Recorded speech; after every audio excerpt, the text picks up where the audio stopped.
আবার আমার ঠাকুরের বাসায় আসতে চেয়েছিলেন।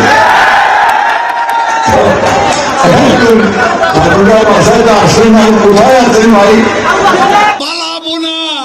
কোথায় পালাবো?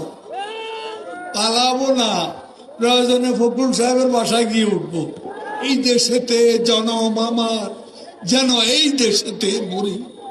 আমরা এই দেশেতে জন্মি, এই দেশেতে মরবো। পালাবো না। কোথায় পালাবো? পালাবো না, প্রয়োজনে ফখরুল সাহেবের বাসায় গিয়ে উঠবো। কি জায়গা দেবেন?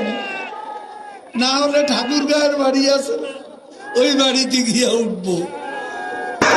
আমি কখনো পালাবো না। সেক্রেটারি সাহেব বলেছে, তাই না? আবার আমার ঠাকুরের বাসায় আসতে চেয়েছিলেন। ঠাকুরের বাসায় তো আসলেন, আমি কোথায় আছেন ভাই? কোথায় আছেন? আমি এখন অবন্ত যাচ্ছি, আসেন আমার বাসায় এখন আছেন।